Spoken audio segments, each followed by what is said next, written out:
ಬಿ.ಕಾಮ್ ಆದಮೇಲೆ ಏನು? Did I do a mistake? ಇಂಡಿಯಾನಲ್ಲಿ ಪ್ರತಿ ವರ್ಷ 1 ಕೋಟಿಗೂ ಹೆಚ್ಚು ವಿದ್ಯಾರ್ಥಿಗಳು ಬಿ.ಕಾಮ್ ಅನ್ನ ಕಂಪ್ಲೀಟ್ ಮಾಡ್ತಾರೆ. ಇಲ್ಲಿ ನೀವು ಕೋರ್ಸ್ ಬಗ್ಗೆ ಮಾಹಿತಿ ತಿಳ್ಕೊಳಕ್ ಬಂದಿದ್ದೀರಾ ಅಂದ್ರೆ ಈ ವಿಡಿಯೋ ನಿಮ್ಗಾಗಿ ಅಲ್ಲ. ಈ ವಿಡಿಯೋನಲ್ಲಿ ನಾವು ನಿಮಗೆ ಮೋಸ್ಟ್ ಇಂಪಾರ್ಟೆಂಟ್ ಪಾರ್ಟ್ ಅಂದ್ರೆ ಕರಿಯರ್ ಆಪರ್ಚುನಿಟೀಸ್ ಏನಿದೆ ಅದ್ರ ಬಗ್ಗೆ ಮಾಹಿತಿಯನ್ನು ನೀಡ್ತಾ ಇರ್ತೀನಿ. ನೀವು ನಿಮ್ಮ ಕರಿಯರ್ ಅನ್ನು ಹೇಗೆ ಮತ್ತೆ ಎಲ್ಲಿ ತಗೊಂಡು ಹೋಗ್ತೀರಾ ಅದು ನಿಮ್ಮ ನೆಕ್ಸ್ಟ್ 30 to 35 ಇಯರ್ಸ್ನ ಡಿಸೈಡ್ ಮಾಡುತ್ತೆ. ನಿಮ್ಮ ಹತ್ರ ಇರೋ 4 ಆಪರ್ಚುನಿಟೀಸ್: ಒಂದು ಗವರ್ಮೆಂಟ್ ಎಕ್ಸಾಮ್, ಇನ್ನೊಂದು ಹೈಯರ್ ಸ್ಟಡೀಸ್, ಇನ್ನೊಂದು ಪ್ರೈವೇಟ್ ಜಾಬ್ಸ್, 4ನೇದು ಆಂಟರ್ಪ್ರಿನರ್ಶಿಪ್. ನೀವು ಬಿ.ಕಾಮ್ ಮಾಡಬೇಕು ಅಂತ ಪ್ಲಾನ್ ಮಾಡ್ತಾ ಇರ್ಬೋದು ಅಥವಾ first, second or final year ಅಲ್ಲಿ ಇರ್ಬೋದು. ಹಾಗಾದ್ರೆ this video is for you. B Com ಅಂದ ತಕ್ಷಣ ಬರೋದೇ CA, chartered accountants, most popular career option. ಇಲ್ಲಿ ನಿಮಗೆ ಫೌಂಡೇಶನ್, ಇಂಟರ್ಮೀಡಿಯೇಟ್ ಹಾಗೂ ಫೈನಲ್ ಎಕ್ಸಾಮ್ ಇರುತ್ತೆ. ನೀವು ಇದನ್ನ ICAI ಅಲ್ಲಿ ಅಪ್ಲೈ ಮಾಡ್ತೀರಾ. ನಾನು ಇದ್ರ ಬಗ್ಗೆ ಹೆಚ್ಚಿನ ಮಾಹಿತಿಯನ್ನು ನೀಡ್ತಾ ಇರಲ್ಲ, ಯಾಕಂದ್ರೆ ಇದ್ರ ಬಗ್ಗೆ almost every one knows. Second career option digital marketing. Internet ಬಂದಿದೆ. ನಾವು the world is a global village. ಸಣ್ಣ ಸ್ಟಾರ್ಟ್ಅಪ್ ಆಗಿರ್ಬೋದು ಅಥವಾ MNC ಆಗಿರ್ಬೋದು, ಎಲ್ಲರಿಗೂ ಇವತ್ತು ಏನ್ ಬೇಕು? Digital marketing. ನೀವು ಡಿಜಿಟಲ್ ಮಾರ್ಕೆಟಿಂಗ್ ಕೋರ್ಸ್ ಅನ್ನ ಮಾಡಬಹುದು. ಇಲ್ಲಿ ಇನ್ಕಮ್ ಏನು ಸರ್ ಅಂತ ಕೇಳಿದ್ರೆ, ಇನ್ಕಮ್ ಬಂದ್ಬಿಟ್ಟು ನಿಮಗೆ 30,000 ಇಂದ 3 crores ಕೂಡ ಆಗಿರ್ಬೋದು per month. And it completely depends on your skills. ಈ ಜಾಬ್ ನಿಮಗೋಸ್ಕರ ಆಗಿದೆನಾ ಇಲ್ಲ ಅನ್ನೋದನ್ನ ನೀವು ತಿಳ್ಕೊಬೇಕು ಅಂದರೆ ಯು ಹ್ಯಾವ್ ಟು ಚೆಕ್. ನಾನೊಂದು ಪ್ರಾಡಕ್ಟ್ನ ಯಾವ ಥರ ಅರ್ಥ ಮಾಡ್ಕೋತೀನಿ, ಅದನ್ನು ನಾನು ಎಷ್ಟು ಕ್ರಿಯೇಟಿವ್ ಆಗಿ ಅದ್ರ ಬಗ್ಗೆ ಯೋಚನೆ ಮಾಡ್ತೀನಿ. ಸೊ ಆ ಆ್ಯಂಗಲ್, ಆ ಮಾರ್ಕೆಟಿಂಗ್ ಆ್ಯಂಗಲ್ ನಿಮಗೆ ಗೊತ್ತಿದೆ ಅಥವಾ ಸೆಲ್ಲಿಂಗ್ ಆ್ಯಂಗಲ್ ನಿಮಗೆ ಗೊತ್ತಿದೆ ಅಂದರೆ this can be a wonderful opportunity. Next career option is investment bankers. Investment bankers ಅಂದರೆ ಯಾರು? ಒಂದು ಎಕ್ಸಾಂಪಲ್ ಮೂಲಕ ಅರ್ಥ ಮಾಡ್ಕೊಳ್ಳೋಣ. ನಿಮಗೆ ಸ್ಪಿನಿ ಸೆಕೆಂಡ್ ಹ್ಯಾಂಡ್ ಕಾರ್ಸ್ ಮಾರುತ್ತೆ ಅನ್ನೋದು ಗೊತ್ತಿರುತ್ತೆ. ಬೈ ಕೂಡ ಮಾಡುತ್ತೆ, ಸೆಲ್ ಕೂಡ ಮಾಡುತ್ತೆ. ಅದೇ ಥರದ್ದು ಇನ್ನೊಂದು ಕಂಪನಿ ಇತ್ತು, ಟ್ರೂಬಿಲ್ ಅಂತ. ಸ್ಪಿನಿ ಈಗ ಟ್ರೂಬಿಲ್ನ ಎಕ್ವೈರ್ ಮಾಡಿಬಿಟ್ಟಿದೆ. ಈ ಎಕ್ವೈರ್ನ ಸಾಧ್ಯ ಮಾಡಿಸೋದು ಅಥವಾ ಈ ಎಕ್ವಿಸಿಷನ್ನ ಪಾಸಿಬಲ್ ಯಾರು ಮಾಡಿಸ್ತಾರೆ? ಆ ವ್ಯಕ್ತಿ ಇನ್ವೆಸ್ಟ್ಮೆಂಟ್ ಬ್ಯಾಂಕರ್ ಆಗಿರ್ತಾನೆ. ಸೊ ಈ ಥರ ಮರ್ಜರ್ಸು, ಅಕ್ವಿಸಿಷನ್ಸು ಅಥವಾ ಕ್ಯಾಪಿಟಲ್ ರೇಸ್ ಮಾಡೋದಾಗಿರಲಿ, ಈ ಥರ ರೋಲ್ಸ್ ಅಲ್ಲಿ ಬರುವಂಥ ವ್ಯಕ್ತಿನ ಇನ್ವೆಸ್ಟ್ಮೆಂಟ್ ಬ್ಯಾಂಕರ್ ಅಂತ ಕರೀತಾರೆ. ಇದರೊಳಗಡೆ ಸ್ಯಾಲರೀಸ್ ತುಂಬ ಲೂಕ್ರೇಟಿವ್ ಇರ್ತವೆ. ಸ್ಟಾರ್ಟಿಂಗೇ ನಿಮಗೆ ಕನಿಷ್ಠ 10 ಲಕ್ಷ ಇರ್ಬೋದು, ಲಿಮಿಟ್ ಸ್ಕೈ. ಇದು ಮಾಡಬೇಕಂದ್ರೆ ಏನಿರಬೇಕು ನಮ್ಮ ಹತ್ರ? Most of the time this requires MBA from the top most institutes in India. Next ಹಾಗೂ ಈಗ ಟ್ರೆಂಡಿಂಗ್ ಆಗಿರೋ ಕರಿಯರ್ ಆಪರ್ಚುನಿಟಿ ಬಂದ್ಬಿಟ್ಟು ಚಾರ್ಟರ್ಡ್ ಫೈನಾನ್ಷಿಯಲ್ ಅನಾಲಿಸ್ಟ್. ಇದು ನಿಮಗೆ 23 ತಿಂಗಳ, ಸರಿಸುಮಾರು 23 ತಿಂಗಳದ ಕೋರ್ಸ್ ಆಗಿರುತ್ತೆ. ಇಲ್ಲಿ ಕೂಡ ನೀವು ಒಳ್ಳೆ ಕರಿಯರ್ ಆಪರ್ಚುನಿಟೀಸ್ನ ಮಾಡ್ಕೋಬಹುದು. ಇಲ್ಲಿ ನೀವು ಒಂದು ಫೈನಾನ್ಷಿಯಲ್ ಹೌಸ್ ಅಥವಾ ಒಂದು ಫೈನಾನ್ಷಿಯಲ್ ಇನ್ಸ್ಟಿಟ್ಯೂಷನ್ಸ್ ಎಲ್ಲ ನಿಮ್ಗೆ ಓಪನ್ ಆಗಿಬಿಡ್ತವೆ.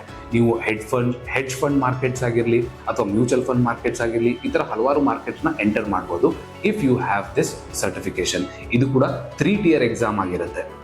ಇದರ ಬಗ್ಗೆ ಹೆಚ್ಚಿನ ಮಾಹಿತಿ ಬೇಕಂದ್ರೆ ನಿಮಗೆ ಇದರ ಲಿಂಕ್ ಅನ್ನು ನಾನು ನನ್ನ ಡಿಸ್ಕ್ರಿಪ್ಷನಲ್ಲಿ ಹಾಕಿರ್ತೀನಿ. Next and the most stable career option is HR managers. HR ಒಂದು ಕಂಪನಿ ಒಳಗಡೆ ತುಂಬ ಇಂಪಾರ್ಟೆಂಟ್ ರೋಲನ್ನು ಪ್ಲೇ ಮಾಡ್ತಾರೆ. ಈಗ ಸಣ್ಣ ಕಂಪನಿ ಆಗಿರಲಿ ಅಥವಾ ದೊಡ್ಡ ಕಂಪನಿ ಆಗಿರಲಿ, ಎಲ್ಲರಿಗೂ ಇದು ಅರ್ಥ ಆಗಿದೆ. ಎಷ್ಟು ಒಳ್ಳೆ ಟ್ಯಾಲೆಂಟ್ ಪೂಲ್ನ ನಾವು ಕ್ರಿಯೇಟ್ ಮಾಡ್ತೀವಿ, ಅಷ್ಟೇ ನಮ್ಮ ಬಿಸ್ನೆಸ್ ಗ್ರೋ ಆಗುತ್ತೆ ಅಂತ. ಇದರೊಳಗಡೆ ಒಳ್ಳೆ ಪಾಯಿಂಟು ಏನು ಅಂತಂದರೆ ಸ್ಟೆಬಿಲಿಟಿ. ಕೆಟ್ಟ ಪಾಯಿಂಟ್ ಏನಂತಂದರೆ ಸ್ಟೆಬಿಲಿಟಿ. ಯಾಕೆ ಅಂತಂದರೆ ಈ ಜಾಬ್ ತುಂಬ ಸ್ಟೇಬಲ್ ಆಗಿರುತ್ತೆ ಹಾಗೂ ಡೀಸೆಂಟ್ ಸ್ಯಾಲರಿ ಬರುತ್ತೆ. ಇನಿಷಿಯಲ್ ಪ್ಯಾಕೇಜಸ್ ನೀವು 4 lakhs ಇಂದ ಸ್ಟಾರ್ಟ್ ಮಾಡ್ಬೋದು, 4 lakh per annum ಇಂದ ಸ್ಟಾರ್ಟ್ ಮಾಡ್ಬೋದು. ಹಾಗೆ ಇಟ್ ವಿಲ್ ಗ್ರೋ ಇವೆಂಚುಯಲಿ. ಬಟ್ ಇಲ್ಲಿ ಸ್ಟೇಬಲ್ ಜಾಬ್ ಆಗಿದೆ, ಬಟ್ ನಿಮಗೆ ಬೇಗ ಕರಿಯರ್ ಗ್ರೋತ್ ಕಾಣಲ್ಲ ಇದರೊಳಗಡೆ. ಅಂದರೆ ನಿಮ್ಗೆ ಒಂದು ಕಂಪನಿಯಿಂದ ಇನ್ನೊಂದು ಕಂಪನಿ ಶಿಫ್ಟ್ ಮಾಡಬೇಕು ಅಂದರೆ ಅಷ್ಟು ಕರಿಯರ್ ಆಪ್ಷನ್ಸ್ ಇರಲ್ಲ. ಅಟ್ ದ ಸೇಮ್ ಟೈಮ್ ನೀವು ಕಂಪೇರ್ ಮಾಡಿದ್ರೆ ವರ್ಕ್ ಲೋಡ್ ಮತ್ತು ಸ್ಟ್ರೆಸ್ನ ನಾನು ಈಗಾಗಲೇ ಡಿಸ್ಕಸ್ ಮಾಡಿರೋ ಎಲ್ಲ ಪ್ರೊಫೈಲ್ಸ್ಗಿಂತ ಇದರಲ್ಲಿ ಅತಿ ಕಡಿಮೆ ವರ್ಕ್ ಲೋಡ್ ಮತ್ತು ಸ್ಟ್ರೆಸ್ ಇರುತ್ತೆ. Next career opportunity certified public accountants ಅಂದರೆ CPA. ಇಲ್ಲಿ ಇಂಡಿಯಾನಲ್ಲಿ ಚಾರ್ಟರ್ಡ್ ಅಕೌಂಟೆಂಟ್ಸ್ ಏನು ಅವರ ಕ್ಲೈಂಟ್ಸಿಗೆ, ಕಂಪನೀಸ್ಗಾಗಿರಲಿ ಇಂಡಿವಿಜುವಲ್ಸ್ಗಾಗಿರಲಿ ಏನು ಮಾಡ್ತಾರೆ, ಅದನ್ನೇ CPAಸು ಅಬ್ರಾಡ್ ಇರೋ ಏಜೆನ್ಸೀಸ್ ಅಥವಾ ಇನ್ಸ್ಟಿಟ್ಯೂಷನ್ಸ್ ಅಥವಾ ಇಂಡಿವಿಜುವಲ್ಸ್ಗೆ ಮಾಡ್ತಾರೆ. ಇಂಡಿಯಾನಲ್ಲಿ ಇದಕ್ಕೆ ತುಂಬ ಡಿಮಾಂಡ್ ಇದೆ ಈಗ ಸದ್ಯ. ಡೆಲಾಯ್ಟ್ ಅಂತ ಕಂಪನೀಸ್ ಅಂತೂ ಇನಿಷಿಯಲ್ ಪ್ಯಾಕೇಜಸ್ ನಿಮಗೆ 5 lakhs ಇಂದ ಆಫರ್ ಮಾಡ್ತಾ ಇದ್ದಾರೆ. So CPA as of now is very much trending. ಏನ್ ಮಾಡ್ತಾರೆ CPS ಅಂದ್ರೆ, ಈಗ ನೋಡಿ ಸಿಂಪಲ್ ಎಕ್ಸಾಂಪಲ್ ಕೊಡ್ತೀನಿ. ಈಗ ಲೆಟ್ಸ್ ಸೇ US ಅಲ್ಲಿ ಇದೀವಿ. US ಒಳಗಡೆ ಯಾರ್ದೋ ಟ್ಯಾಕ್ಸ್ ಫೈಲಿಂಗ್ ಆಡಿಟ್ ಆಗ್ಬೇಕಂತ ಇದೆ. ಅಲ್ಲಿ ಅದನ್ನ ಆಡಿಟರಿಗೆ ಕೊಟ್ರೆ ಆ ಆಡಿಟರ್ ಡಾಲರ್ಸ್ ಅಲ್ಲಿ ಚಾರ್ಜ್ ಮಾಡ್ತಾನೆ. ಬಟ್ ಅದೇನು US ಒಳಗಡೆ ಆಗ್ಬೇಕಿತ್ತು ಆ ಆಡಿಟ್ನ ಇಂಡಿಯಾದಿಂದ ಮಾಡಿದ್ರೆ ಇಲ್ಲಿ ಕಡಿಮೆ ಸ್ಯಾಲ್ರಿಯಲ್ಲಿ ಆಗೋಗುತ್ತಾ ಅದು. ಸೊ ಹಾಗಾಗಿ ಈ ತರ ಆಡಿಟ್ಸು ಇಂಡಿಯಾಗೆ ಪಾಸ್ ಆನ್ ಆಗ್ತಾ ಇದಾವೆ. ಡೆಲಾಯ್ಟ್ ಅಂತ ಕಂಪನೀಸು ಈ ತರ ಪ್ರೊಫೈಲ್ಗೆ ತುಂಬಾ ವ್ಯಾಲ್ಯೂ ಕೊಡ್ತಾರೆ ಹಾಗೂ ಸ್ಯಾಲರೀಸ್ ಕೂಡ ಕೊಡ್ತವೆ. ತುಂಬಾ ಸ್ಟೇಬಲ್ ಇನ್ಕಮ್ ಇರುತ್ತೆ ಇದ್ರ ಒಳಗಡೆ. 1 ಕೋಟಿ ಸ್ಯಾಲ್ರಿ ಕೊಡುವಂತ ಜಾಬ್ ಅಂತ ಕರಿತಾ ಇದ್ರು ಆಕ್ಚುರೀಸ್ ಈಸ್ ಡಿಫಿಕಲ್ಟಿ ಲೆವೆಲ್ ಬಂದ್ಬಿಟ್ಟು CA ಏನಿರುತ್ತಲ್ಲ ಆ ಲೆವೆಲ್ ಹೊರಗಡೆ ಏನಿದೆ, ಮತ್ತೆ ತುಂಬಾ ಹೈ ಇರುತ್ತೆ ಡಿಫಿಕಲ್ಟಿ ಲೆವೆಲ್. ನೀವು ಇದ್ರ ಪ್ರಿಪ್ರೇಷನ್ ಏನಾದರೂ ಸ್ಟಾರ್ಟ್ ಮಾಡ್ಬೇಕಂದ್ರೆ ದಯವಿಟ್ಟು ಇದ್ರ ಪ್ರೀವಿಯಸ್ ಇಯರ್ ಕ್ವಶನ್ ಪೇಪರ್ಸ್ನ ಎಲ್ಲನ ನೋಡಿ. ಆಕ್ಚುಲಿ ಏನು ಮಾಡ್ತಾನೆ, ರಿಸ್ಕ್ ಅಸೆಸ್ಮೆಂಟ್ ಮಾಡ್ತಾನೆ, ಮತ್ತೆ ಇನ್ಶೂರೆನ್ಸ್ ಪ್ರೀಮಿಯಮ್ಸ್ನ ಸೆಟ್ ಮಾಡ್ತಾನೆ. ಇದರೊಳಗಡೆ ಹೆಚ್ಚಾಗಿ ಜನ IIMs ಮತ್ತು IITs ಇಂದಾನೆ ಕ್ವಾಲಿಫೈ ಮಾಡ್ತಾ ಇರ್ತಾರೆ. ಈ ಎಕ್ಸಾಮ್ ಸ್ಟ್ರಕ್ಚರು ಹಾಗೂ ಪ್ಯಾಟರ್ನ್ ಬಗ್ಗೆ ನೀವು ಹೆಚ್ಚಿನ ಮಾಹಿತಿನ ಕಲೆಕ್ಟ್ ಮಾಡಿಬಿಟ್ಟು ಆಮೇಲೆ ನಿಮ್ಮ ಪ್ರಿಪ್ರೇಷನನ್ನು ಸ್ಟಾರ್ಟ್ ಮಾಡಿ. ಈಗ ಸದ್ಯ ಇದು 1 ಕೋಟಿ ಜಾಬ್ ಆಗಿ ಕೂಡ ಉಳಿದಿಲ್ಲ, ಯಾಕಂದರೆ ಭಾಳಷ್ಟು ಜನ ಈ ಜಾಬ್ ಪ್ರೊಫೈಲ್ನ ಆಗಲೇ ತೆಗೆದುಕೊಂಡಿದ್ದಾರೆ. ಈಗ ಇದು ಇನಿಷಿಯಲ್ ಪ್ಯಾಕೇಜಸ್ ನೀವು 10 lakhs ಇಂದ ಎಕ್ಸ್ಪೆಕ್ಟ್ ಮಾಡ್ಬೋದು, ಕನಿಷ್ಠ 10 lakhs. Next career opportunity cost accountants. Cost ಅಕೌಂಟೆಂಟಿನ ಕೆಲಸ ಕಾಸ್ಟ್ ಅನಾಲಿಸಿಸ್ ಹಾಗೂ ಬಜೆಟಿಂಗ್ ಆಗಿರುತ್ತೆ. ಫಾರ್ ಎಕ್ಸಾಂಪಲ್, ಒಂದು ಮ್ಯಾನುಫ್ಯಾಕ್ಚರಿಂಗ್ ಕಂಪನಿ ಇದೆ. ಆ ಮ್ಯಾನುಫ್ಯಾಕ್ಚರಿಂಗ್ ಕಂಪನಿ ಒಳಗಡೆ ಯಾವ ಥರ ಪ್ರಾಫಿಟ್ಸ್ನ ಇನ್ಕ್ರೀಸ್ ಮಾಡ್ಬೋದು, ಅಥವಾ ಲಾಸಸ್ ಆಗ್ತಾ ಇದ್ರೆ ಲಾಸಿಂದ ಕನ್ವರ್ಟ್ ಮಾಡ್ಬಿಟ್ಟು ಅದನ್ನ ಪ್ರಾಫಿಟಿಗೆ ಹೇಗೆ ತೊಗೊಂಬರೋದು, ಪ್ರೈಸಿಂಗ್ಸ್ನ ಯಾವ ಥರ ಮ್ಯಾನೇಜ್ ಮಾಡೋದು, ಇದೆಲ್ಲ ಕೆಲಸ ಯಾರ್ದಾಗಿರುತ್ತೆ? ಕಾಸ್ಟ್ ಅಕೌಂಟೆಂಟ್ ಆಗಿರುತ್ತೆ. ಇಲ್ಲಿ ಅವರು ಕಾಸ್ಟ್ ಮ್ಯಾನೇಜ್ಮೆಂಟ್ ಮಾಡ್ತಾ ಇರ್ತಾರೆ. ಒಂದು ಕಂಪನಿನ ಪ್ರಾಫಿಟೇಬಲ್ ಮಾಡಬೇಕು ಅಂದರೆ ಹೇಗೆ ಮಾಡಬೇಕು ಅನ್ನೋದನ್ನ ಅನಲೈಸ್ ಮಾಡೋದು, ಅದನ್ನು ಸ್ಟ್ರಕ್ಚರ್ ಮಾಡೋದು ಇವ್ರ ಕೆಲಸ ಆಗಿರುತ್ತೆ. ಬಟ್ ಇಲ್ಲಿ ಸ್ಯಾಲರೀಸ್ ಕಂಪ್ಯಾರಿಟಿವ್ಲಿ ಕಡಿಮೆ ಇರುತ್ತೆ. Next career opportunity business accountant and taxation. Business accountant and taxation ನಲ್ಲಿ ನೀವು CA ಕೆಲಸ CA ಆಗ್ಲಾರ್ದಂಗೆ ಮಾಡ್ಬೋದು. ಅಂದರೆ ನೀವು ಫೈಲ್ ಮಾಡೋಕ್ಕೆ ಬರಲ್ಲ, ಬಟ್ ಆ ಫೈಲಿಂಗ್ ಆಗೋಕ್ಕಿಂತ ಮುಂಚೆ ಇರೋ ಎಲ್ಲ ಪ್ರೊಸೆಸನ್ನು ಕಂಪ್ಲೀಟ್ ಮಾಡಿ ಮಾತ್ರ ಕೊಡ್ಬೋದಾ? ಸೊ ಈ ಕೆಲಸ ಯಾರ್ದಾಗಿರುತ್ತೆ? ಬಿಸ್ನೆಸ್ ಅಕೌಂಟೆಂಟ್ ಆ್ಯಂಡ್ ಟ್ಯಾಕ್ಸೇಷನ್ದಾಗಿರುತ್ತೆ. ಇದರಲ್ಲಿ ತುಂಬ ಒಳ್ಳೆ ಕರಿಯರ್ ಪ್ರೊಫೈಲನ್ನು ನೀವು ಬಿಲ್ಡ್ ಮಾಡ್ಕೋಬಹುದು. ಈಗ ನೋಡಿ, ಫಾರ್ ಎಕ್ಸಾಂಪಲ್, ಇವಾಗ CAs ಎಲ್ಲರಿಗೂ ಗೊತ್ತು. ನೀವು ಇಯರ್ ಬರ್ತದೆ ಅಂದರೆ ನೀವು CS ಹತ್ರ ಹೋಗಿ ರೀಚ್ ಔಟ್ ಮಾಡಿದ್ರೆ ಬಿಸಿ ಅಂತ ಹೇಳ್ತಾರೆ. ಆ ಥರ CAsಗೆ ಯಾರಾದರೂ ಒಬ್ಬ ಪೂರ್ತಿ ಎಲ್ಲ ಟ್ಯಾಕ್ಸೇಷನ್ ಲಾಸ್ನ ನೀಟಾಗಿ ಓದ್ಕೊಂಡು ನಿಮ್ಮದೇ ಟ್ಯಾಕ್ಸ್ ಆಗಿರಲಿ ಅಂತ ಅನ್ಕೊಳ್ಳಿ, ನೀವು ಫೈಲ್ ಮಾಡ್ಬೇಕಂತ ಇದ್ದೀರಾ. ನಿಮ್ಮ ಎಲ್ಲ ಟ್ಯಾಕ್ಸೇಷನ್ನ ಮಿನಿಮೈಸ್ ಮಾಡಿಬಿಟ್ಟು ಅದನ್ನು ಹೋಗ್ಬಿಟ್ಟು CA ಕೊಟ್ಬಿಟ್ಟು ಇದನ್ನು on behalf of me file ಮಾಡಿಬಿಡಿ ಅಂತ ಹೇಳ್ಬೋದಾ? ಎಸ್.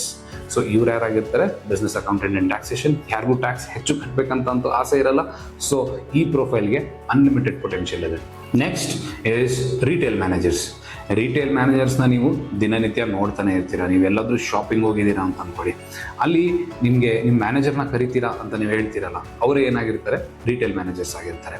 ಆ ಕಂಪನಿ ಪ್ಯಾಂಟ್ಲೂನ್ ಅಂತ ಅದು, ಅಥವಾ ವೆಸ್ಟ್ ಸೈಡ್, ಅಥವಾ ಲೈಫ್ ಸ್ಟೈಲ್, ಈ ಥರ ಬ್ರ್ಯಾಂಚ್ ಆಗಿದೆ. ಅಲ್ಲಿ ನಿಮಗೆ ಸ್ಯಾಲ್ರಿ ಏನಾಗಿರುತ್ತೆ? ಕಡಿಮೆ ಇರುತ್ತೆ. But if you shift to a luxury branch, ಅಂದರೆ ಪ್ರೀಮಿಯಂ ಬ್ರ್ಯಾಂಡ್ಸ್ ಕಡೆ ನೀವು ಶಿಫ್ಟ್ ಆದರೆ ಅಲ್ಲಿ ಸ್ಯಾಲ್ರಿ ಕೂಡ ಹೈ ಇರುತ್ತೆ ಮತ್ತು ಕಮಿಷನ್ಸ್ ಕೂಡ ಇರ್ತವೆ. ಸೊ ಇಲ್ಲಿ ನಿಮಗೆ ಇರಬೇಕಾಗಿರೋ ಮೋಸ್ಟ್ ಆ್ಯಂಡ್ ಇಂಪಾರ್ಟೆಂಟ್ ಸ್ಕಿಲ್ ಬಂದ್ಬಿಟ್ಟು ಕಮ್ಯುನಿಕೇಷನ್ ಸ್ಕಿಲ್ಸ್. CS ಅಂದರೆ ಕಂಪನಿ ಸೆಕ್ರೆಟರಿ. CA ಆಗಿಲ್ವಾ? CSಗೆ ಬಂದ್ಬಿಡಿ. CS ಈಗ ತುಂಬ ಪಾಪ್ಯುಲರ್ ಕರಿಯರ್ ಆಪರ್ಚುನಿಟಿ ಆಗೋಗ್ಬಿಟ್ಟಿದೆ. ಒನ್ ಟೈಮಲ್ಲಿ 6 to 10 lakh minimum pay package ಇತ್ತು. ಈಗ ಅದರ ಪೇ ಪ್ಯಾಕೇಜ್ ತುಂಬ ಕಡಿಮೆ ಆಗಿದೆ. CS ಏನು ಮಾಡ್ತಾನೆ? ಲೀಗಲ್ ಹಾಗೂ ರೆಗ್ಯುಲೇಟರಿ ಫ್ರೇಮ್ವರ್ಕ್ಸ್ನ ಒಂದು ಕಂಪನಿ ಹತ್ರ ಅಡ್ಹೇರ್ ಮಾಡಿಸ್ತಾನೆ. ಅಂದರೆ ಅದು ಯಾವ ಥರ, ಅದು ಏನು ರೂಲ್ಸ್ನ ಫಾಲೋ ಮಾಡಬೇಕು, ಅದನ್ನ ಯಾವ ಥರ ಫಾಲೋ ಮಾಡಿಸ್ಬೇಕು, ಈ ಕೆಲಸ ಎಲ್ಲ ಯಾರು ನೋಡ್ಕೊತಾ ಇರ್ತಾರೆ? ಕಂಪನಿ ಸೆಕ್ರೆಟರೀಸ್ ನೋಡ್ಕೊತಾ ಇರ್ತಾರೆ.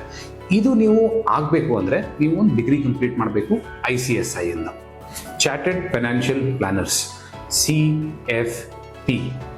ಇಲ್ಲಿ ನೀವೇನಾದರೂ ಇನ್ವೆಸ್ಟ್ಮೆಂಟ್ ಮಾಡಬೇಕು ಅಂತ ಅನ್ಕೊತಾ ಇದ್ದೀರಾ, ಬಟ್ ಹೇಗೆ ಮಾಡಬೇಕು, ಎಲ್ಲಿ ಮಾಡಬೇಕು ಅನ್ನೋದು ಗೊತ್ತಿಲ್ಲ ಅಂದ ತಕ್ಷಣ ಆ ಪಿಕ್ಚರಲ್ಲಿ ಬರೋರು ಚಾರ್ಟೆಡ್ ಫೈನಾನ್ಷಿಯಲ್ ಪ್ಲಾನರ್ಸ್. ಇವರು ಈಗಿನ ಕರೆಂಟ್ ಸಿಚುವೇಶನಲ್ಲಿ ತುಂಬ ಇಂಪಾರ್ಟೆಂಟ್ ಆಗಿರ್ತಾರೆ. ಯಾಕಂದರೆ ಈಗ ನಡೀತಿರೋ ಎಕ್ಸಿಸ್ಟಿಂಗ್ ಪಾಪ್ಯುಲರ್ ಫೈನಾನ್ಷಿಯಲ್ ಇನ್ಸ್ಟ್ರೂಮೆಂಟ್ಸ್ ಏನಿದ್ವು ಅವು ಇವಾಗ ಪಾಪ್ಯುಲರ್ ಆಗಿ ಉಳಿದಿಲ್ಲ. ಲೈಕ್ RD, FD ಯಾರು ಜಾಸ್ತಿ ಆ ಕಡೆ ಹೋಗ್ತಾ ಇಲ್ಲ. ಹಾಗಾದರೆ ಈ ಥರ ಇನ್ವೆಸ್ಟ್ಮೆಂಟ್ಸ್ ಬಗ್ಗೆ ಮಾಹಿತಿ ತಿಳಿಸ್ಕೊಡೋದು ಮತ್ತು ಇನ್ವೆಸ್ಟ್ಮೆಂಟ್ ಮಾಡಿಸೋದು ಇವ್ರ ಕೆಲಸ ಆಗಿರುತ್ತೆ. ನೋ ಲಿಮಿಟ್ಸ್ ಕರಿಯರ್, ಲಿಮಿಟ್ ಇಲ್ಲ ಅಂತ ಒಂದು career entrepreneurship one of my favourite career options. ಇದನ್ನು ನೀವು ಈಗಲೇ ಕೂಡ ಸ್ಟಾರ್ಟ್ ಮಾಡ್ಬೋದು. ನೀವು ಫಸ್ಟ್ ಇಯರಲ್ಲಿರಿ, PUC ಅಲ್ಲಿರಿ, ಎಲ್ಲಾದರೂ ಇರಿ, but there should be calculated risk that must be taken while you are pursuing your studies. ಅದು ನಿಮಗೆ ಏನು ಒಂದು ಎಕ್ಸ್ಪೀರಿಯನ್ಸ್, ಒಂದು ಆಂಟರ್ಪ್ರಿನರ್ಶಿಪ್ ಅಂದರೆ ಏನು ಅಂತ ತಿಳ್ಕೊಳೋ ಒಂದು ಅನುಭವ ಕೊಡಬೇಕು. ಓಕೆ, ನೀವೇನಾದರೂ ಒಂದು 3 hours ಸಿನಿಮಾ ನೋಡ್ಬಿಟ್ಟು ನಾನು ಆಂಟರ್ಪ್ರಿನರ್ ಆಗಬೇಕು ಅಂತ ಅನ್ಕೊತಾ ಇದ್ರೆ ಆ 3 hours ಸಿನಿಮಾ ಈ ರಿಯಲ್ ಲೈಫಲ್ಲಿ 30 years ನಡೆಯುತ್ತೆ. ಸೊ ಅದನ್ನ ಎಂಡ್ಯೂರ್ ಮಾಡೋದು ಅಷ್ಟೇ ಚಾಲೆಂಜಿಂಗ್ ಆಗಿರುತ್ತೆ. But if you are a successful entrepreneur, ನಿಮಗೆ ಅದು ಅಷ್ಟೇ ರಿವಾರ್ಡಿಂಗ್ ಆಗಿ ಕೂಡ ಇರುತ್ತೆ. ಮ್ಯಾನೇಜ್ಮೆಂಟ್ ಕನ್ಸಲ್ಟೆಂಟ್ ಅಂದ ತಕ್ಷಣ ಇಲ್ಲಿ salary sky is the limit. But ಇವ್ರು ಏನು ಮಾಡ್ತಾರೆ, ಫಾರ್ ಎಕ್ಸಾಂಪಲ್ ನಿಮ್ಮದೇ ಒಂದು ಕಂಪನಿ ಇದೆ, ನಿಮ್ಮ ಕಂಪನಿ ನೀವು 1 ವರ್ಷ 2 ವರ್ಷದಿಂದ ನಡೆಸ್ತಾ ಇದ್ದೀರಾ. ಅದಕ್ಕೆ ಒಬ್ಬ ವ್ಯಕ್ತಿ ಬಂದ್ಬಿಟ್ಟು ನೀವು ಹೀಗಲ್ಲ ಹೀಗೆ ನಡೆಸಿದರೆ ಇನ್ನೂ ಎಫಿಷಿಯೆಂಟಾಗಿ ನಡೆಯುತ್ತೆ, ಮತ್ತು ನಿಮ್ಮ ಪ್ರಾಫಿಟ್ಸು ಮ್ಯಾಕ್ಸಿಮೈಸ್ ಆಗುತ್ತೆ. ಅಂದರೆ ನೀವು ನಡೆಸ್ತಾ ಇರೋ ಕಂಪನಿನ ಇನ್ನೊಬ್ಬ ವ್ಯಕ್ತಿ ಬಂದ್ಬಿಟ್ಟು ಅನಲೈಸ್ ಮಾಡಿಬಿಟ್ಟು ನಿಮಗೆ ಸಜೆಷನ್ಸ್ ಕೊಡೋರು. ಇವರು ಮ್ಯಾನೇಜ್ಮೆಂಟ್ ಕನ್ಸಲ್ಟೆಂಟ್ಸ್ ಆಗಿರ್ತಾರೆ. ಇವರು ತುಂಬ ಹೈಲಿ ಪೇಡ್ ಆಗಿರ್ತಾರೆ. ಹಾಗೂ MBA, ಪರ್ಟಿಕ್ಯುಲರ್ಲಿ MBA ತುಂಬ ಪ್ರೀಮಿಯಂ ಇನ್ಸ್ಟಿಟ್ಯೂಟ್ಸಿಂದ ಪಡೆದುಕೊಂಡಿರ್ತಾರೆ. BCom ಮಾಡಿದೆ ಅಂದ ತಕ್ಷಣ IT ಇಂಡಸ್ಟ್ರಿ ನಿಮಗೆ ಕ್ಲೋಸ್ ಆಗಿಲ್ಲ. ಈ ಭ್ರಮೆಯನ್ನು ತೆಗೀರಿ. ನೀವು ಡಾಟಾ ಅನಲಿಸ್ಟ್ ಆಗ್ಬೋದು, ನೀವು ಡೆವಲಪರ್ ಆಗ್ಬೋದು, ನೀವು ಟೆಸ್ಟಿಂಗ್ ಇಂಜಿನಿಯರ್ ಆಗ್ಬೋದು. ಈ ಎಲ್ಲ ಆಪರ್ಚುನಿಟೀಸ್ ಇವಾಗಲೂ ನಿಮಗೆ ಅವೈಲೇಬಲ್ ಇದ್ದಾವೆ, ಬಟ್ ವಿತ್ ಸರ್ಟೆನ್ ಕೋರ್ಸಸ್. ಆ ಕೋರ್ಸಸ್ ಬಗ್ಗೆ ಈ ವಿಡಿಯೋ ಆಗಿರಲ್ಲ, ಅದಕ್ಕಾಗಿ ನಾನು ಕೋರ್ಸಸ್ ಬಗ್ಗೆ ತಿಳಿಸ್ಕೊಡಲ್ಲ. ಬಟ್ ಸರ್ಟೆನ್ಲಿ ನೀವು ಈ ಕರಿಯರ್ ಆಪ್ಷನ್ನ ತೆಗೆದುಕೋಬಹುದು. ನೀವು ಜಸ್ಟ್ BCom ಮಾಡಿಬಿಟ್ಟಿದ್ದೀರಂತ IT ಡೋರ್ಸ್ ನಿಮ್ಗೆ ಶಟ್ ಆಗಿಲ್ಲ. ಇಲ್ಲಿ ಕೂಡ ನೀವು ಏನು 3 years ಅಲ್ಲಿ ಹಾಕಿದ್ದೀರಾ, ಅದಾದಮೇಲೆ ಇಲ್ಲೊಂದು 3 to 6 months ನೀವು ಎಫೆಕ್ಟಿವ್ ಆಗಿ ಯಾವುದಾದ್ರೂ ಲ್ಯಾಂಗ್ವೇಜ್ನ ಕಲ್ತಿದ್ದೀರಾ ಅಂದರೆ ನಿಮ್ಮ ಲೈಫ್ಗೆ ಲೈಕ್ ಓವರ್ ಟರ್ನ್ ಮಾಡ್ಬೋದು ನೀವೆಲ್ಲ ಇದನ್ನು. ಮತ್ತು ನಿಮ್ಮ ಕರಿಯರ್ ಗ್ರೋತ್ ಕೂಡ IT ಒಳಗಡೆ ಒಂದು ಲೀನಿಯರ್ ಗ್ರೋತನ್ನು ಕಂಡೇ ಕಾಣ್ತೀರಾ. Next career opportunity is government exams. Government ಎಕ್ಸಾಮಲ್ಲಿ ಕೂಡ ಅತಿ ಹೆಚ್ಚು ವೇಕೆನ್ಸಿ ಹಾಗೂ ರೆಗ್ಯುಲರ್ ಫ್ರೀಕ್ವೆನ್ಸಿಯಲ್ಲಿ ಎಕ್ಸಾಮ್ಸ್ ನಡೆಯುವಂಥ ಎಕ್ಸಾಮ್ಸು ಬ್ಯಾಂಕಿಂಗ್ ಎಕ್ಸಾಮ್ಸ್. ಬ್ಯಾಂಕಿಂಗ್ ಅಂದ ತಕ್ಷಣ IBPS ಬರುತ್ತೆ. IBPS ಒಂದು ಸಂಸ್ಥೆ ಯಾವುದು ಈ ಪರೀಕ್ಷೆಗಳನ್ನು ನಡೆಸುತ್ತೆ. ಪ್ರತಿ ವರ್ಷ ನಿಮಗೆ 30,000 to 40,000 ಹೆಚ್ಚು ವೇಕೆನ್ಸೀಸ್ ಬರೀ ಬ್ಯಾಂಕಿಂಗ್ ಎಕ್ಸಾಮ್ಸ್ ಒಳಗಡೆ ಸಿಗುತ್ತೆ. ಇಲ್ಲಿ ನೀವು ಪ್ರತಿ ಸೀಸನಲ್ಲಿ 6ಕ್ಕಿಂತ ಹೆಚ್ಚು ಎಕ್ಸಾಮ್ಸ್ನ ಅಟೆಂಪ್ಟ್ ಮಾಡ್ಬೋದು. ಇದರೊಳಗಡೆ ಸಿಲೆಬಸ್ಸು ಆಪ್ಟಿಟ್ಯೂಡ್, ರೀಸನಿಂಗ್, GK ಹಾಗೂ ಇಂಗ್ಲಿಷ್ ಆಗಿರುತ್ತೆ. ಸೊ BCom ಕಂಪ್ಲೀಟ್ ಮಾಡಿದ್ದೀರಾ ಅಂತಂದರೆ banking is a most stable and rewarding career that you can go with. ನಮ್ಮಲ್ಲಿ ಕೂಡ ಹಲವಾರು BCom ವಿದ್ಯಾರ್ಥಿಗಳು, ಈಗ ನೋಡಿ ಒಂದು ಸಿಂಪಲ್ ಎಕ್ಸಾಂಪಲ್ ಕೊಡ್ತಾ ಇದ್ದೀನಿ. ಲೆಟ್ಸ್ ಸೇ ನೀವು ಇವಾಗ BCom ಕಂಪ್ಲೀಟ್ ಮಾಡಿದ್ರಿ, ತಕ್ಷಣ ಜಾಬ್ ತಗೊಂಡ್ರಿ, ರ್ಯಾಂಡಮ್ ಜಾಬ್ ತಗೊಂಡ್ರಿ ಅಂತ ಅನ್ಕೊಳ್ಳಿ. ನೀವು ನಾ ಹೇಳಿರೋ ಕರಿಯರ್ ಆಪರ್ಚುನಿಟೀಸ್ ಒಳಗಡೆ ನಿಮ್ಗೆ ಯಾವುದು ಸಿಗ್ಲಿಲ್ಲ ಅಥವಾ ಏನಾದರೂ ಆಯಿತು, ರಿಟೇಲ್ ಮ್ಯಾನೇಜರ್ ಎಕ್ಸಾಂಪಲ್ ತೊಗೊಂಡ್ಬಿಡೋಣ. ರಿಟೇಲ್ ಮ್ಯಾನೇಜರ್ನ ತೆಗೆದುಕೊಂಡ್ರಿ ಅಂತ ಅನ್ಕೊಳ್ಳಿ. ಅಲ್ಲಿ ನೀವು ಎಷ್ಟು ಸ್ಯಾಲ್ರಿಯನ್ನು ಎಕ್ಸ್ಪೆಕ್ಟ್ ಮಾಡ್ಬೋದು? 4 lakhs ಎಕ್ಸ್ಪೆಕ್ಟ್ ಮಾಡ್ತಾ ಇದ್ದೀರಾ, ಓಕೆನಾ? ನೆಕ್ಸ್ಟ್ 2 years ಒಳಗಡೆ ಏನಾಗುತ್ತೆ ನಿಮ್ಮ ಸ್ಯಾಲ್ರಿ? 10% ಹೈಕ್ ಅಂದರೆ ಕೂಡ ಏನಾಗೋಯ್ತು? 10% ಈಸ್ ಸಬ್ಸ್ಟ್ಯಾನ್ಷಿಯಲ್ ಹೈಕ್ ಅಂದರೆ ಕೂಡ ಏನಾಗೋಯ್ತು? 4,40,000 ಆಗೋಯ್ತು. ನಿಮ್ಮ BCom ಆದಮೇಲೆ if you are let's say putting in 1 good year into preparing for competitive exams, ಅಂದರೆ ನೀವು ಸ್ಪರ್ಧಾತ್ಮಕ ಪರೀಕ್ಷೆ ಪರ್ಟಿಕ್ಯುಲರ್ಲಿ ಬ್ಯಾಂಕಿಂಗ್ ಎಕ್ಸಾಮಲ್ಲಿ ಹಾಕಿದ್ದೀರಾ ಅಂದರೆ ನಿಮ್ಮದು ಇನಿಷಿಯಲ್ ಪ್ಯಾಕೇಜೇ 6 lakhs and above ಸಿಗುತ್ತೆ. 6 lakhs and above ನಿಮಗೆ ಸಿಗ್ತಾ ಇದೆ ಅಂದರೆ ಇಲ್ಲಿ ನಿಮಗೆ ಹೈಕ್ ಏನಾಗೋಯ್ತು? ಈ 1 ವರ್ಷ ಒಳಗಡೆ 4 ಲಕ್ಷ ಇರೋ ಪ್ಯಾಕೇಜ್ 6 ಲಕ್ಷ ಆಗೋಗಿದೆ. 2 lakhs over 4 lakhs ಅಂದರೆ ನಿಮಗೆ ಇಲ್ಲಿ ಸಿಗ್ತಾ ಇರೋದು 50% hike. So banking exams are something I believe you should consider. ಈಗ ನಾವು ಡಿಸ್ಕಸ್ ಮಾಡಿರೋ ಕರಿಯರ್ ಆಪರ್ಚುನಿಟೀಸ್ ಬಗ್ಗೆ ನಿಮಗೆ ಹೆಚ್ಚಿನ ಮಾಹಿತಿ ಬೇಕು ಅಂದರೆ ನೀವು ಮಾಡಬೇಕಾಗಿರೋದು ಇಷ್ಟೇ. ಕೆಳಗೆ ಕೊಟ್ಟಿರೋ ಕಮೆಂಟ್ ಸೆಕ್ಷನ್ ಇದೆಯಲ್ಲ, ಅಲ್ಲಿ ಹೋಗ್ಬಿಟ್ಟು ಯಾವ ಕರಿಯರ್ ಆಪರ್ಚುನಿಟಿ ಬಗ್ಗೆ ನಿಮಗೆ ಇನ್ನೊಂದು ವಿಡಿಯೋ ಬೇಕು ಅಂತ ತಿಳಿಸ್ಕೊಡಿ. ಅದ್ರ ಬಗ್ಗೆ ನಾನು ಖಂಡಿತ ಒಂದು ವಿಡಿಯೋ ಡಿಸ್ಕ್ರಿಪ್ಟಿವ್ ಆಗಿ ಮಾಡಿಕೊಡ್ತೀನಿ. ಹಾಗೆ ನಿಮಗೆ ಹೆಚ್ಚಿನ ಮಾಹಿತಿ ಬೇಕು ಕಾಂಪಿಟೇಟಿವ್ ಎಕ್ಸಾಮ್ಸ್ ಬಗ್ಗೆ ಅಂದರೆ ಕೆಳಗೆ ಕೊಟ್ಟಿರೋ ನಂಬರ್ಗೆ ಸಂಪರ್ಕಿಸಿ. ಅಲ್ಲಿ ನಿಮಗೆ ನಮ್ಮ ಕರಿಯರ್ ಕೌನ್ಸಿಲರ್ಸ್ ಕೂಡ ನಿಮಗೆ ತಿಳಿಸ್ಕೊಡ್ತಾರೆ. ಸೊ ಇನ್ನು ನಮ್ಮ ಚಾನೆಲ್ನ ನೀವು ಸಬ್ಸ್ಕ್ರೈಬ್ ಮಾಡಿಲ್ಲ ಅಂದರೆ ಸಬ್ಸ್ಕ್ರೈಬ್ ಮಾಡಿ. ಹಾಗೆ ನಿಮ್ಮ BCom ಕಂಪ್ಲೀಟ್ ಮಾಡಿರೋ ಫ್ರೆಂಡಿಗೆ ಈ ವಿಡಿಯೋನ ಶೇರ್ ಮಾಡಿ. All the best.